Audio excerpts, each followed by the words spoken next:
Eh bien, bonjour et bienvenue pour ce nouvel épisode sur Kinéo Web. Aujourd'hui, nous allons parler de Pilates. Alors, beaucoup de kinés connaissent déjà ce qu'est le Pilates et des ostéopathes également. Donc, c'est vraiment un conditionnement physique qui se concentre sur la respiration, sur la posture et l'alignement du corps qui a été développé par Joseph Pilates. Ça vise vraiment à renforcer les muscles profonds, à améliorer l'équilibre et la flexibilité et à augmenter également la conscience corporelle. Alors aujourd'hui, c'est un immense plaisir d'accueillir Marie Recoul pour nous parler du Pilate en général et en particulier également de sa formation, parce qu'elle a fait également une formation pour accompagner les kinésithérapeutes et les professionnels de santé à la méthode Pilate. Donc c'est un très grand plaisir de t'accueillir aujourd'hui, Marie. Euh, je te laisse te présenter pour commencer et nous dire comment tu en es arrivé à la méthode Pilate. Bah, écoute, déjà, merci pour ton invitation parce que c'est un plaisir qui est plus que partagé. Donc, moi, je suis Marie Reboul, comme tu l'as dit. Je suis diplômée de l'Université libre de Bruxelles en 2011. Donc, ça commence un petit peu à faire maintenant. Je me suis formée il y a quelques années suite à la découverte du Pilates lors de ma première grossesse au matwork, aux différents matwork. Donc, le matwork, en fait, c'est ce qui veut dire le sol, en fait, au tapis. On fait du pilates sur tapis. Donc, il y a le niveau Matwork 1 qui est débutant, puis l'intermédiaire, puis le niveau plus avancé. J'ai également été formée en petit matériel, femme enceinte et senior. Et pour finir, l'année dernière, j'ai fait ce qu'on appelle le Pilate one-to-one, où là, c'est vraiment la prise en charge individuelle d'un patient pour vraiment adapter des postures, des positions de Pilate à la posture vraiment du patient et à ses différents mots. Voilà. Ok, super, un beau parcours. Et quels sont les points clés de la méthode Pilates, justement? Alors, au niveau des points clés, je dirais qu'il y a 8 grands principes à respecter et 5 référentiels. Au niveau des 8 principes, Joseph Pilates, lui, il est parti sur la concentration.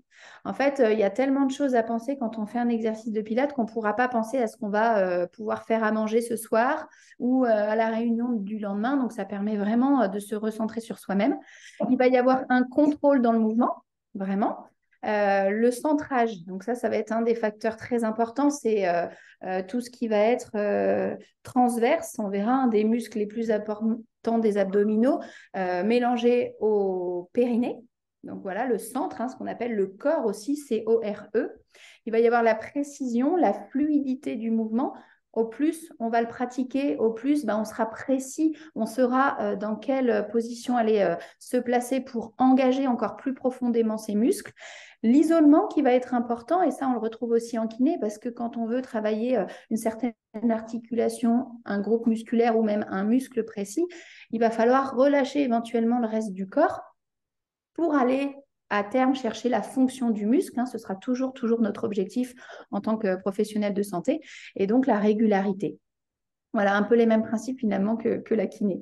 Ça, c'est pour les 8 principes. Et on a les 5 référentiels qui vont être vraiment basés sur l'auto-agrandissement. Donc vraiment un travail au niveau de la posture, même si je ne suis pas moi hyper fan de ce mot posture, parce que ce n'est pas parce qu'on a une mauvaise posture qu'on va forcément avoir des pathologies ou des douleurs associées, mais va falloir toujours avoir voilà, un fil qui nous tire vers le plafond, des épaules très basses, une nuque très longue, un engagement du coup du transverse et par synergie va engager notre périnée qui peut être un gros problème chez quasiment une femme sur deux arrivée autour de la cinquantaine. Donc, c'est bien à prendre en considération. Et puis, bien sûr, cette fameuse respiration pilate qui va être le nerf de la guerre dans la pratique.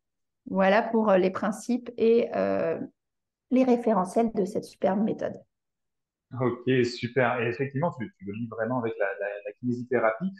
Et quel apport ça t'apporte dans la prise en charge, justement, en tant que kinésithérapeute? Est-ce que c'est des principes que tu mets également en œuvre sur ta prise en charge conventionnelle? Exactement. Avant, je m'en servais comme aide. Et puis maintenant, je pense que je peux le dire pour toutes les pathologies, que ce soit le cou, les épaules, les genoux, les pieds. Je me sers du pilate dans l'idée, le principe. C'est-à-dire qu'à chaque fois, même si mon but va être d'arriver vers un mouvement fonctionnel, on est bien d'accord là-dessus, je vais toujours me servir des principes cités précédemment et de la respiration pour amener le patient vers en fait, vers son mouvement, le mouvement dont il a besoin. L'avantage du Pilate, tu citais beaucoup tout à l'heure, tu as cité beaucoup de choses, l'équilibre, etc. Mais ce qui va être surtout très, très bien, c'est la mobilité. Et je pense que Hmm. plus on va être mobile, plus on va récupérer des amplitudes dans le mouvement, plus on va être à l'aise pour réaliser ces mêmes mouvements et moins on aura mal en fait.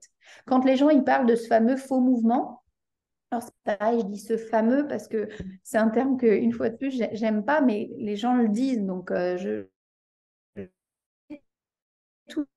toujours euh, tout le temps les mêmes, si tu veux. Donc bah forcément dans ces amplitudes-là, il va jamais se blesser. Il va se faire mal quand cette personne, quand il va aller mettre en charge ou qu'il va aller plus loin dans le mouvement et que du coup les muscles et la mobilité articulaire de l'articulation ne sera pas capable d'y aller. Le cerveau, il va dire attends, mais qu'est-ce qu'elle me fait là? Elle va plus loin que d'habitude, hop, par réflexe, je contracte tout ce qu'il y a autour et c'est là qu'on a le fameux faux mouvement. Donc je pense vraiment qu'en travaillant la mobilité, on va vraiment récupérer vraiment toutes les amplitudes pour que les muscles et les articulations bougent dans le meilleur des mondes, dans leur globalité, pour la vie de tous les jours. Oui, en plus, je crois qu'en termes de contre-indication, c'est assez facile finalement le Pilate. Eh bien, il n'y en a pas. Il n'y en a pas. Les contre-indications, après, si, ça va être les mêmes que quand on a un protocole chirurgical. Si on vous dit bah, pas tel mouvement suite à telle prothèse, ou, bah, ça reste les mêmes, évidemment. Mais sur l'activité en tant que telle, il n'y a pas. Qu'on soit enceinte, qu'on soit âgé, qu'on soit jeune, qu'on ait une sclérose en plaques, qu'on ait n'importe quelle pathologie, une tendinite, on a tellement d'options possibles pour un même mouvement, ce soit sans matériel ou avec matériel, qu'on peut vraiment prendre en charge tout le monde inférieur. On prendra un accessoire inférieur, on mettra sans accessoire, mais on peut vraiment tout réaliser. C'est vraiment le gros plus en fait. Et même des fois, j'ai des gens qui sont surpris parce que, dire, je prends un exemple de ce qu'on appelle le push-up en pilates, ça va être ni plus ni moins que des pompes, hein, avec nos bons placements, nos référentiels, etc. Mais moi, je les fais faire à mes petits papinous de 94 ans sans problème. On les fera debout face à une porte, mais on fera des pompes d'une façon et il arrivera à faire des pompes, quoi. On peut vraiment adapter pour vraiment travailler tous les groupes musculaires, que ce soit membre sup, membre inf, cou, dos, et c'est quand même une énorme plus-value pour les pathologies et les déformations du dos. Ça, faut le dire, je crois même qu'il faudrait que je te ressorte l'article en question, mais c'est une des deux meilleures méthodes pour soigner des lombalgies. Hmm. Et oui, Voilà. c'est vrai que c'est assez réputé pour cette partie-là, et c'est en plus un mal très commun dans notre société occidentale, peut-être par manque de mouvement, justement, Ouais. et d'autres choses, bien évidemment, ce n'est pas la seule raison. Euh, Tu parlais tout à l'heure un petit peu de pilates au sol et de petits matériels aussi. En fait, est-ce qu'il y a vraiment des investissements importants à faire pour le pilates en tant que kinésithérapeute si on veut se lancer? Non, alors important non, parce que contrairement à toutes nos machines qu'on peut acheter des fois qui coûtent plusieurs milliers d'euros, voire dizaines de milliers d'euros, là, moi au cabinet, tu vois, je tourne avec ce qu'on appelle des Swiss balls, des gros ballons pilates. Donc on est allé à 15 euros pièce, je pense, dans différents magasins de sport. J'ai des cerceaux, pareil, on doit être à 10 ou 12 euros pièce. Des tapis forcément. J'ai ce qu'on appelle des ballons paille, c'est des plus petits ballons comme ceux-ci qui sont bah, comme un Swiss ball géant mais plus petit. Donc là, on peut les trouver, c'est une somme dérisoire, je crois que j'ai payé 10 euros les trois, moi. Qu'est-ce qu'on a d'autre? Après, on a des élastiques, on a, donc ça coûte rien non plus. Le plus gros investissement, ça va être le Bosu. Voilà, là, qui coûte peut-être quand même quelques centaines d'euros pièce. Ça, c'est pour le petit matériel. Après, ça va être des balais, ça va être des chaises, ça peut être des bouteilles d'eau à la place des poids, ça peut même être en fait zéro investissement. Moi, je dis même à mes patients des fois, prenez vos bas de contention et ça vous fait des élastiques avec une résistance. Donc, on peut quand même adapter le matériel avec ce qu'on a à la maison. Donc, ce qui est bien, parce que ça peut être facilement reproductible par le patient. Parce qu'on sait bien que si le patient il vient au cabinet et qu'il fait ses exercices qu'au cabinet, bah, ça marche moins bien que s'il y a un investissement personnel de la part du patient. Hein. L'idée, c'est qu'il reparte avec des outils et qu'il puisse les reproduire facilement au cabinet. Même un ballon paille, ça peut éventuellement être remplacé par un coussin, histoire de créer Ouais. un petit équilibre.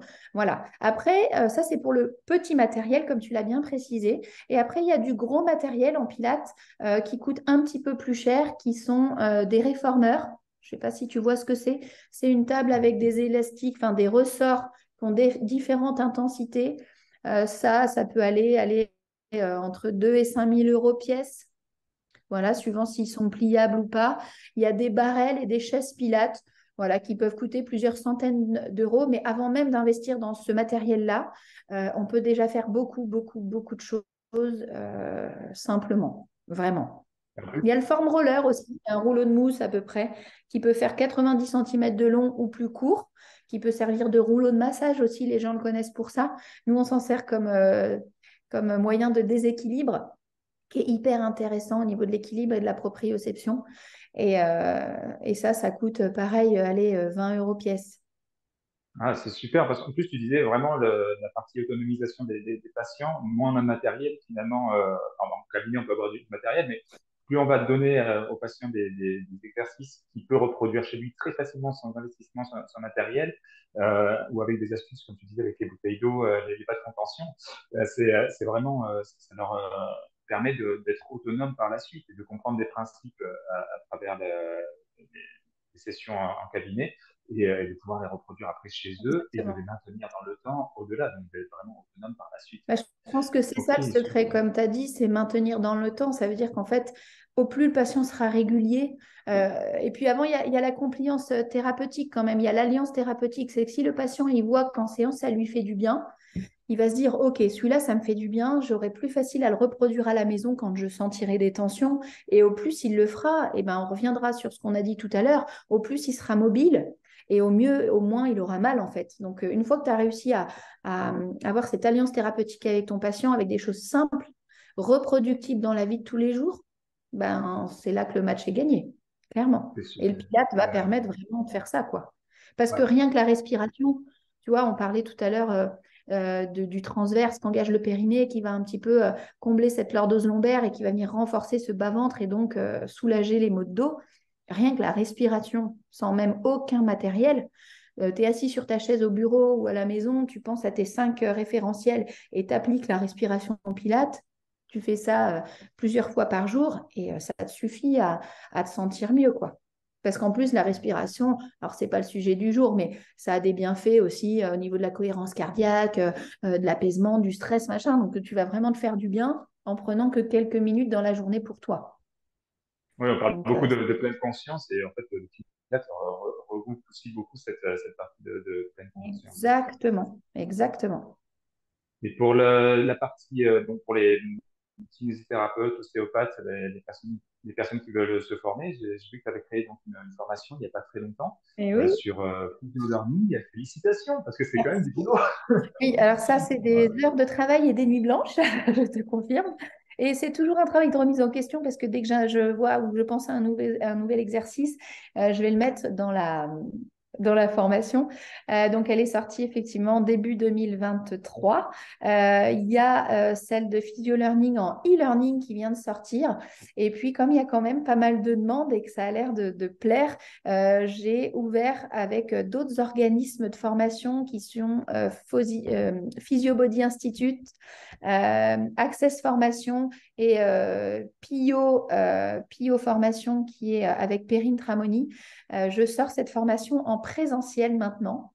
Donc, vous pourrez retrouver des dates un petit peu partout en France et dans les îles, parce que tu parlais en off de la Guadeloupe, mais là, c'est la Réunion qui m'attend pour la fin de l'année.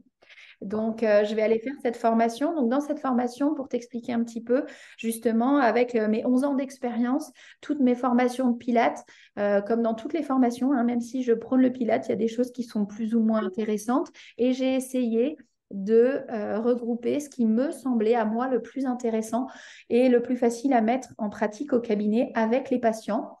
Cette première formation, donc, elle va prendre et elle va parler des 16 premiers mouvements de Pilates, parce qu'il y en a presque 40 en tout.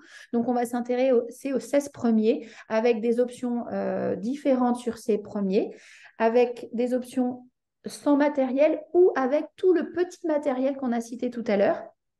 Et puis après, on fait une grosse journée cas clinique sur toutes les pathologies et les déformations possibles au niveau du dos.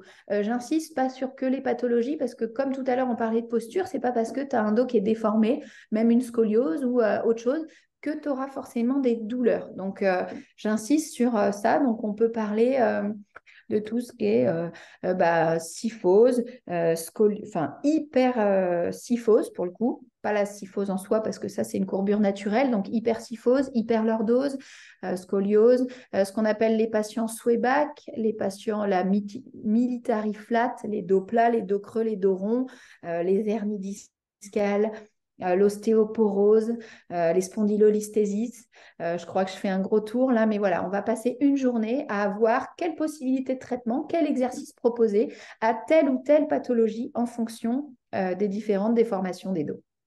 Voilà. Bah, c'est super. Et je voulais savoir, là, tu vas faire donc une partie présentielle également. Ce sont des formations qui peuvent être prises en charge ou c'est Oui, simplement déductible c'est ça. Alors, elles sont prises en charge FIFPL. Donc, ça permet, voilà, donc c'est quand même hyper chouette. Ça, je suis hyper contente pour le coup. On a fait la demande de DPC en cours, mais comment? Euh, les moyens en fait d'avoir une prise en charge des PC, les points importants ont modifié et je ne suis pas sûre qu'on arrive à l'obtenir, mais dans le doute, on a quand même fait la demande. Mais FIFPL, ça c'est pris en charge et c'est super. Donc que ce soit pour le e-learning ou que ce soit pour les présentiels, il y a pas de souci, il y a une prise en charge FIFPL. Mais c'est super. C'est vrai que pour le e-learning, il y a eu des grosses remises en question en début d'année. Et le petit ne prend plus en charge, hein, c'est bien ça. Oui, c'est pas forcément le e-learning, mais le DPC a changé complètement. Il veut absolument. Alors, pour le coup, le Pilate fait partie de l'autonomisation du patient, mais ils ont vraiment réduit leur shortlist pour avoir les aides. Et c'est vrai que pour le moment, c'est un petit peu compliqué au niveau du DPC. D'accord. Très bien. Bon, mais c'est super. Donc, pour te rejoindre, on peut aller sur ces différents sites que tu as cités, que je vais mettre également en lien dans l'article et sous la vidéo. Maintenant, on va partir sur une vision un petit peu plus générale. Comment est-ce que tu vois en tant que kinésithérapeute l'avenir de la kinésithérapie libérale? Est-ce que tu te vois toujours cette prise en charge patient de façon conventionnée ou est-ce que tu vois de plus en plus de kinés également qui s'orientent vers des activités mixtes? Comment tu le vois dans le futur? Alors, actuellement, je suis déjà en activité mixte. Je fais sur mon temps au travail, je suis à peu près 45 heures en présentiel. Et sur ces 45 heures en présentiel, j'ai 11 heures environ de cours collectifs en groupe de 6 à 7 personnes maximum de pilates. Donc, je fais effectivement des prises en charge pluridisciplinaires avec beaucoup d'exercices et de principes de pilates. J'aime vraiment le métier de kiné. J'aime cette prise en charge, j'aime le contact avec les patients. Euh, je ne crois pas que je serais capable d'arrêter à court terme, en tout cas, le boulot de kiné, parce que c'est vraiment une satisfaction personnelle de faire du bien autour de moi. Maintenant, ce que j'aime quand même dans ma prise en charge de Pilates, c'est que les gens ils viennent faire du Pilate avec déjà la démarche de prendre soin d'eux et de faire de la prévention. Donc ça, c'est cool parce qu'au cabinet, des fois, ce qui est chiant, c'est vrai, enfin moi, ce qui m'énerve, c'est de devoir motiver des patients et de leur montrer que bouger, c'était aussi un médicament et qu'il n'y avait pas que le massage pour soulager différentes pathologies. Mais c'est aussi un combat au cabinet qui est sympa à faire pour essayer de montrer aux patients, voilà, c'est une victoire personnelle quand le patient il me dit, en fait, Marie, c'est cool, maintenant ça me fait du bien de faire mes exercices. J'estime que j'ai gagné mon combat avec ce patient. Maintenant, il y a la réalité, sans tout ramener à l'argent financière. Je pense que le réel problème, malheureusement, dans notre profession, il est là, c'est qu'à 16,13 € la séance pour 30 minutes avec un patient, et des fois, il reste plus longtemps parce que autant il y a des pathologies, en 15-20 minutes, c'est fait, parce que au niveau respi, ils sont limites ou des choses comme ça. Et puis, des fois, on va garder des patients en reconditionnement à l'effort, même encore en respi après, où ils vont rester 1 heure et demie. Et on ne peut pas être rentable, j'ai envie de dire, sur ce métier de kiné. Donc, je pense tant qu'on sera aussi peu payé, et ben, bien sûr, je vais développer de plus en plus le hors conventionné, parce que le Pilate, ces fameuses 11 heures, ne sont pas remboursées par la sécurité sociale. C'est vraiment un investissement de la part du patient et qui fait que ça marche aussi, parce que bah, malheureusement, quand les gens payent, ils sont plus investis des fois dans leur rééducation. Parce que c'est tous des gens qui étaient patients peut-être avant, qui ont compris l'intérêt en kiné de bouger, de faire du Pilate, et qui sont venus après dans les cours hors sécurité sociale. C'est ça. Et puis l'avantage aussi que tu as, c'est que tu vas avoir des patients avec qui tu vas faire du soin. Et après, tu passes vraiment une partie prévention. Et là, c'est la démarche du patient en soi. Et en plus, il a l'assurance l'expertise d'un kiné. C'est-à-dire que pendant très très longtemps, en fait, le kinésithérapeute renvoyait vers des centres sportifs, par exemple, ou laissait aux patients directement, même s'il y avait une éducation de toute façon depuis toujours. Mais il y avait vraiment cette orientation. Ok, moi je m'occupe du soin. Si vous voulez prendre soin de votre santé en prévention, ce n'est pas moi. Alors que, en fait, le kiné a toutes les clés en main pour faire ça. Et c'est vraiment une plus-value pour le patient de se dire, mais moi, je fais du pilates, ou je fais du yoga, ou je fais telle activité, et je suis accompagné par un professionnel de la santé. Alors, ce n'est pas remboursé évidemment par la sécurité sociale, on est vraiment sur une autre activité, une activité hors convention, mais c'est quand même déjà très enrichissant pour le kinésithérapeute qui ne voit pas que le côté soin, qui voit aussi une autre partie de son travail, qui peut être sa passion. On a fait une interview avec un musicien kinésithérapeute qui en a vraiment fait sa passion, qui a concilié les deux. Et donc, ça permet vraiment, déjà, il y a énormément de burn-out aussi hein, dans la kinésithérapie, de kinésithérapeutes, et ça permet vraiment de s'impliquer et de s'épanouir, voilà, je cherchais le mot, dans son métier, dans ce que l'on aime, et tout en gardant cette partie soin aussi, qui est le côté social, qui est très très importante, et malheureusement qui n'est pas valorisée par les honoraires, mais qui reste quand même fondamentale, et qui permet en plus par la suite, qui ouvre une porte, cette partie soins, sur la partie prévention et bien-être au quotidien, et vivre vie en bonne santé, c'est possible.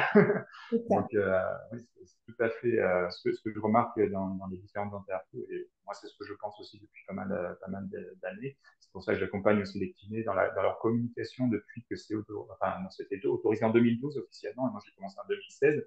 Mais c'était vraiment l'axe sur lequel j'amenais les kinésithérapeutes de communiquer sur la partie prévention, parce qu'ils pouvaient le faire, ils peuvent encore le faire, d'ailleurs ça se fait de plus en plus, donc c'est vraiment bien sur ce point-là. Juste pour conclure, peut-être si tu as un dernier mot pour la fin, je sais que tu as un rendez-vous juste après. Ouais. Non, après, pour conclure, c'est surtout que le mouvement, moi, je trouve que c'est un médicament.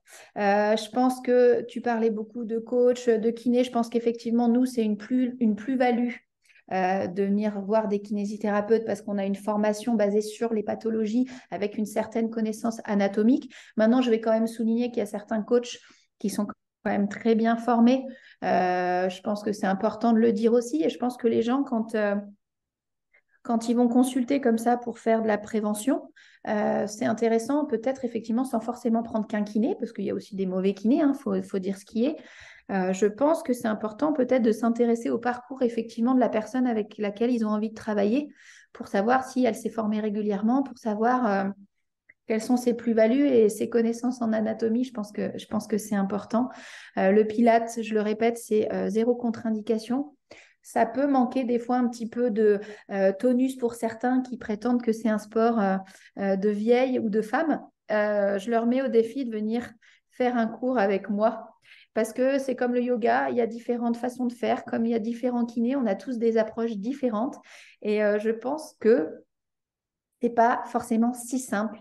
Ce sera pas forcément cardio. Et encore que, on n'en a pas parlé parce que c'était pas le but de ton interview, mais il existe différents pilates. Il y a le slow pilate, qui est un pilate plutôt lent. Il y a le pilate classique et il y a le flow pilate, qui est un pilate rapide qui permet l'enchaînement des 40 positions de pilates en 1 heure.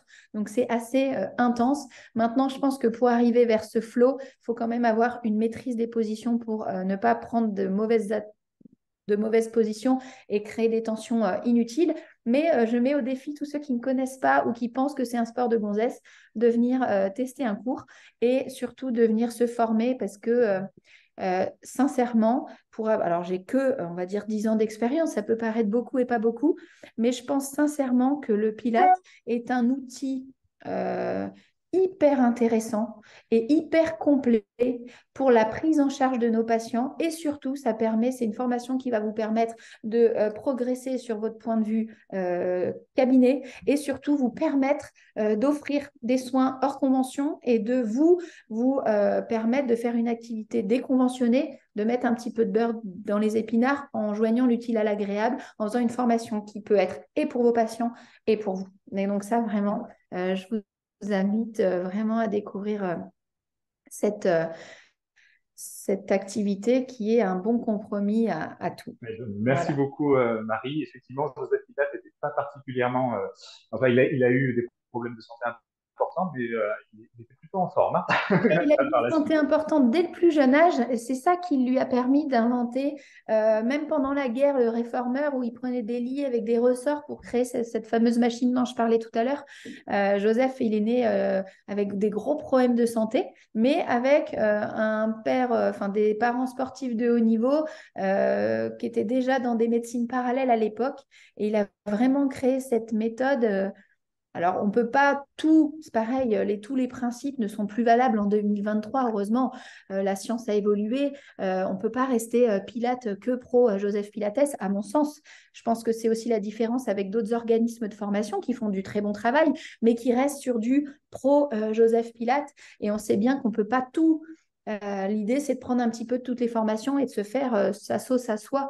En 2023, on ne peut plus dire tout ce que Joseph Pilates prôné dans les années 1800 ou 1900, c'est pas possible. Ça, c'est Bien sûr. sûr, il faut continuer à évoluer, à rester EDP, c'est hyper important. Et Exactement. les kinésithérapeutes, vous êtes vraiment au top là, depuis ces dernières années. C'est vraiment magnifique à voir. Il y a une très, très belle C'est dynamique. ça. Merci beaucoup, Merci à toi de Marie. ton temps. Je vous embrasse tous et n'hésitez pas à venir découvrir cette activité qui est le Pilate. Et bien voilà, c'est tout pour aujourd'hui. J'espère que cet épisode vous a plu. Si ça vous a plu, pensez à liker, partager, vous abonner. Et nous vous retrouvons bientôt pour un nouvel épisode. Surtout, n'oubliez pas, ensemble, valorisons l'expertise des kinésithérapeutes. À très vite.